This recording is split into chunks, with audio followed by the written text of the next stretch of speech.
Hi అండి, నేను మీ వల్లిని. గోంగూరతో డెలిషియస్ మసాలా చోలే కర్రీ. ఈ కర్రీ బిర్యానీ, రైస్, చపాతీ, పుల్కాలోకి సూపర్ ఉంటుందండి. మరి ఎలా చేయాలో చూపించేనా?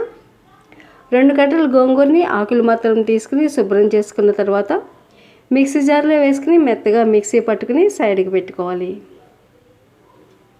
కాబూలీ శనగలు నైట్ అంతా నానబెట్టుకుని కుక్కర్లో వేసుకుని తగినంత వాటర్, పసుపు వేసుకుని 2-3 విజిల్స్ వచ్చినంత వరకు కుక్ చేసుకోవాలి.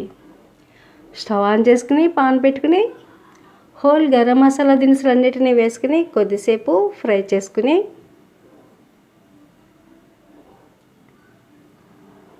మీడియం సైజు ఉల్లిపాయల్ని కోర్సుగా మిక్సీ పట్టుకుని ఆ మిశ్రమాన్ని కూడా పాన్లో వేసుకుని పచ్చివాసన పోయేదాకా వేయించుకోవాలి.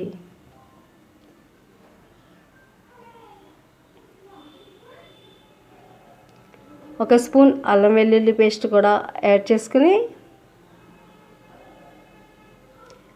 అల్లం వెల్లుల్లి పేస్ట్ కూడా పచ్చివాసన పోయే వరకు రోస్ట్ చేసుకోవాలి.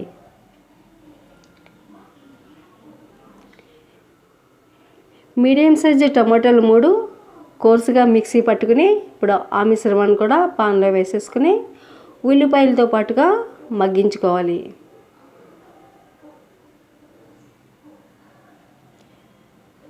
గోంగూర పేస్ట్ని కూడా వేసుకుని అన్నిటినీ మరికొద్దిసేపు ఫ్రై చేసుకోవాలి.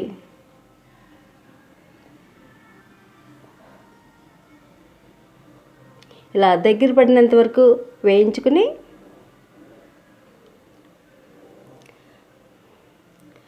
రుచికి సరిపడా సాల్ట్,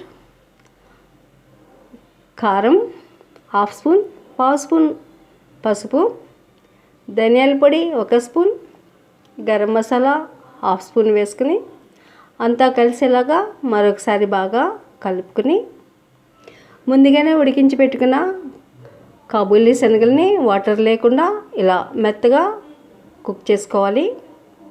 ఇప్పుడు శనగలను కూడా పాన్లో వేసేసుకుని మసాలా అంతా శనగలకి పట్టేలాగా బాగా మిక్స్ చేసుకోవాలి.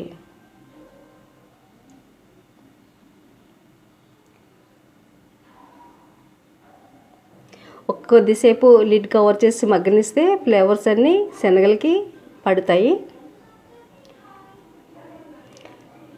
ఒక గ్లాస్ వరకు వాటర్ వేసుకుని, అంటే శనగలు మునిగేంత వరకు వాటర్ వేసుకుని మరొకసారి బాగా కలుపుకుని మూత పెట్టి ఉడికించుకోవాలి. ఇలా మూత తీసి అప్పుడప్పుడు కలుపుకుంటూ కూర దగ్గర పడేంత వరకు కుక్ చేసుకోవాలి.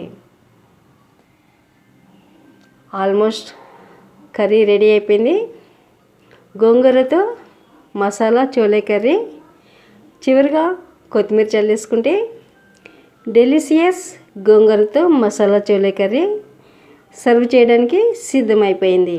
మీరు కూడా తయారు చేసి ఎలా వచ్చిందో కామెంట్ చేయండి. ఈ వీడియో మీకు నచ్చినట్లయితే లైక్, షేర్ అండ్ సబ్స్క్రైబ్. నా ఛానల్ నుండి వచ్చే లేటెస్ట్ వీడియోల కొరకు బెల్ ఐకాన్ని క్లిక్ చేయండి. Thank you for watching.